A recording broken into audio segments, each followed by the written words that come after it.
Welcome back, guys. So, this episode I will discuss about the response that Mohanji gave me for the letter that I had given him about asking more clarity on what had happened with this lady's rumors about him, and possibly I might get into the Mansarovar experience. And yeah, I just want to keep it together so it's not broken up. So it might be a little long, so please bear with me. Um, so after I gave the letter to him, he kept it, and I'm not sure when he read it. But as we were leaving Nepal, I was told by another devotee that he would like to speak to me, but later it turns out that it was not possible because he was in a different lounge than the participants were, so it was not possible for me to be transported there due to security reasons. So it was not possible. And then thereafter, he was put in a different hotel than most of us, so I could not speak to him that day. Eventually, what happened is we got to a place in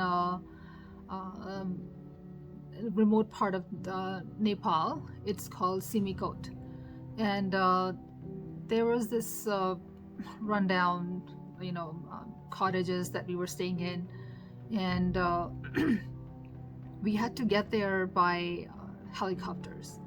So I think I must have taken the later ones because Mohanji always gets the first go because we don't want him to wait. So I must have taken the last one of the last ones, because when I saw him in Simikot, he was surrounded by many people and women, and knowing what was in my mind, I didn't like what I was seeing at that point in my life. And he looked at me and I looked at him, and I was so tired and exhausted, I kind of just left that room. I just couldn't stay there. I went down to the kitchen area where the Sherpas were preparing food for us. So there was this lying area there. I just laid down there and rested because it was so tiring with the breathlessness, the tiredness, and nausea. There was a lot of symptoms that were coming up because of Kailash trip. Most of you, if you have not been there, Kailash can take a toll on your physical body, as well as emotional and mental stuff, which is much more difficult to deal with than physical. So as I laid there, I rested, and later I went outside, and I saw Mohanji was also outside, and I stood there. I didn't know what to do, and then he came up to me, and he stood next to me, and he said to me that all he said to me was, "You are a woman, and you know when a man looks at you in a particular way, if they want something from you." He didn't say that, but I'm just saying it to you to get that whole point across if you missed it. He said, "Have I looked at you in any way like that? Have I given you reason to think like that?" In my mind, I said, "No, you have not done that." And then that was it. And we just stood there, smiled. And later on, he went on and hugging and receiving people. And I saw him in a different light because somehow the pattern of my mind had been shifted with this conversation.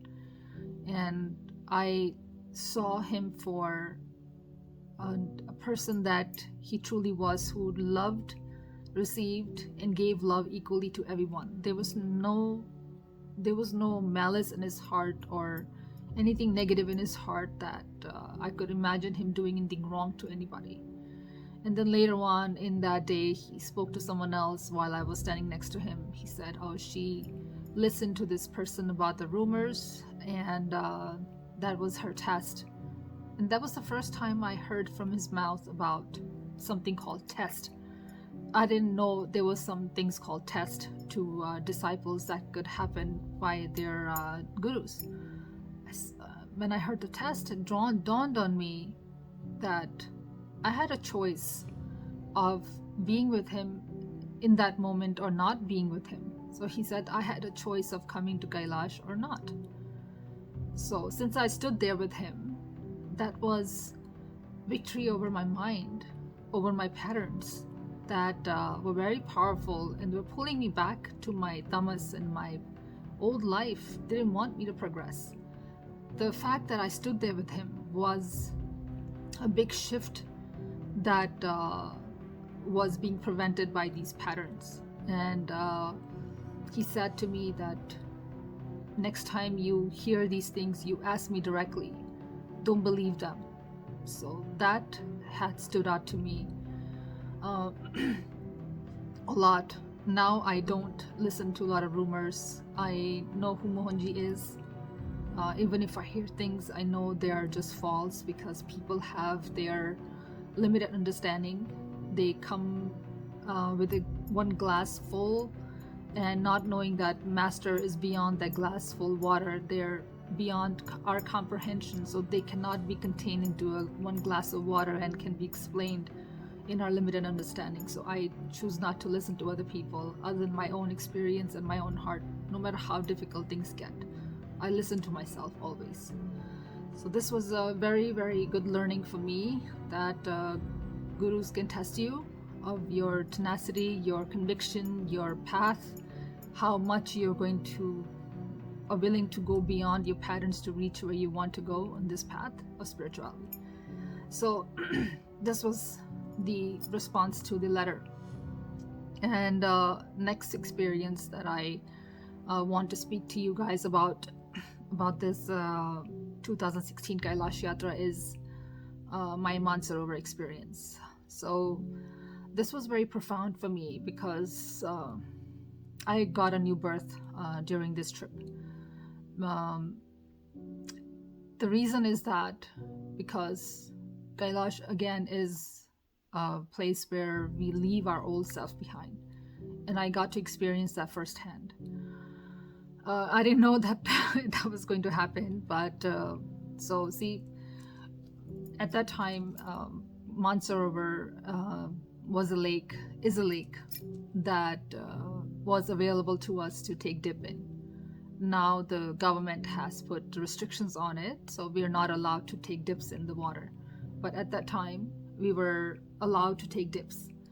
And it's frigid, cold waters coming from the Himalayas, Kailash itself. And it's frigid, and something that I am not fond of because I'm always cold. So what happened as we are approaching the Mansarovar, I'm freaking out because now I have to take a dip in these frigid waters. And we are given a list of ways to dip in Mansarovar. Mohanji has given you dip for yourself, then you dip for, there's a list given by Mohanji. So that was all in my mind going. So as soon as the bus is stopped, Mohanji gets out and he wants to get in the water. Actually, I only later found out that he gets in the waters to warm up for everyone else because he himself is pure fire. So when he enters the waters, he warms it up for all of us, and then we enter, and it's still cold for us. So what happened is everybody is there in the water with him, and I'm still nervous about getting in the water and changing my clothes in the bus. As I get into the water, eventually, I see that Mohanji is already done. He's exiting the waters. And I didn't want to miss doing Abhishekam on him because I saw a lot of people were doing that, and it was something that I wanted to do as well. It was a desire of mine, so I rushed towards him as he was getting out, and he put the water on me first. He took the waters. He was in a different state because his eyes were not of this world. You could tell he was in his expanded form, like he expands his body. We don't see that, but the body has expanded to much larger size, which is not visible to our mortal eyes. So at that time, he took the water and he poured it over my head. And in that moment, what I experienced was warm water touching my crown.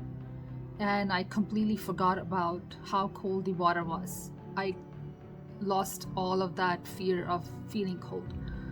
And I poured water on him, and then he exited the waters. From then on, I don't know what happened. I was taking many dips, kept on taking many dips. I think it must have been over 50, over 60, I don't know, 70 or 80 dips.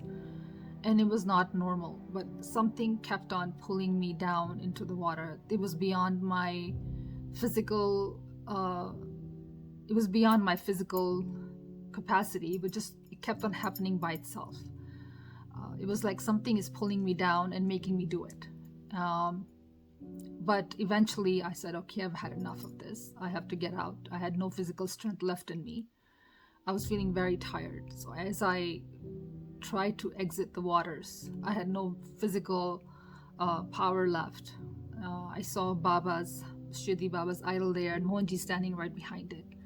And I exited the waters. I did Abhishekam to Baba, and I smiled at Mohanji, and I, went to change my clothes, which was very difficult for me to do. And my husband and another person helped me change. And I just laid down on the floor of the banks of Mansarovar, looking at Kailash, just crying and crying and crying, just non-stop crying, that I couldn't believe I was sitting there, lying there, that what has brought me to... Sorry guys, I just got a bit emotional going back to that moment. So I was a bit emotional at that time. As you can see, it really affects me still, because I go back to that moment. Because at that time, I couldn't believe I was there with Kailash. I had been trying to reach there since a long time. And as I laid there crying, it was not a normal cry. It was just happening. Something was making me cry. And I couldn't warm up for some reason. Even though the sun was so bright, I laid there on the rocks. Everybody was warm, I could see. They were taking pictures with Mohanji, but I had no energy to get up. I had no energy to even move. All I could do was just cry at the grace that I was lying there. And then, I don't know what I was thinking, except I was just grateful to be there.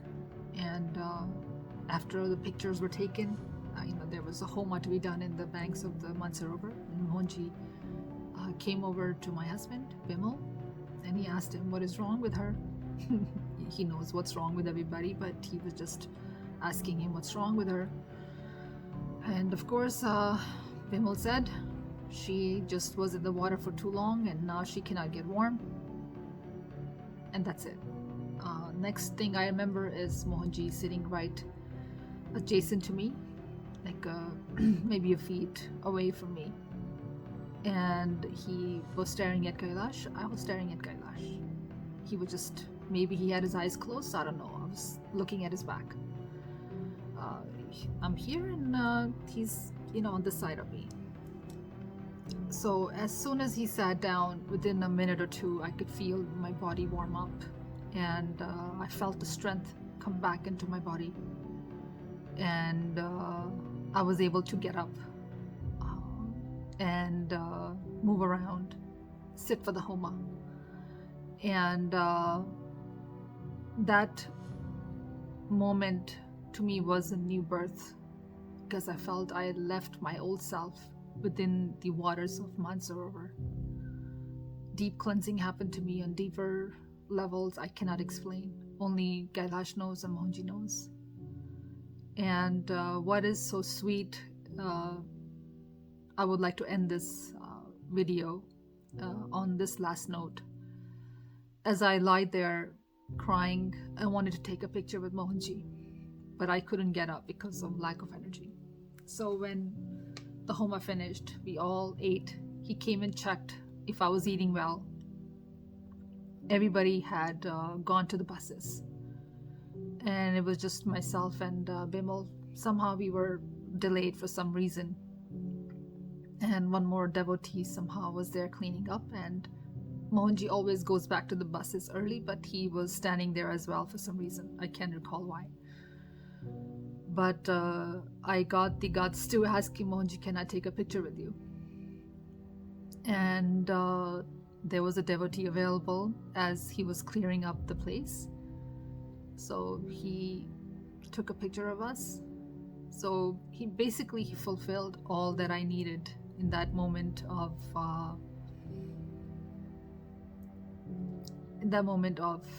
time where I wanted a picture with him. I wanted to be alive, to experience and not just be a dead body. So everything was given to me in that moment. A new life, new everything. And yeah, so Guru knows what's best for us. Guru knows what we need without us opening our mouth. But we still have our mind, which conjures up things, and if it's true desire, they will do everything in their power to fulfill it, like he did for me with the simple thing as a picture. So guys, I will leave it to you. Leave this episode on this note. The next one will be a brief one. I will just discuss how my journey went during the parikrama and what he said to me, what I did, and a deep learning in that as well. Okay, until then, see you. Leave your comments if you resonate with anything that I said, because gurus are all one, and they all work in miraculous ways, and they touch our hearts with simple little things, but they mean a lot to us. So if that has happened to you, please do share with me, and do like the videos to show me that you like the content, as it is not my content. This is all experiences of Mohanji. It was all his grace and it's his, not mine. Thank you so much.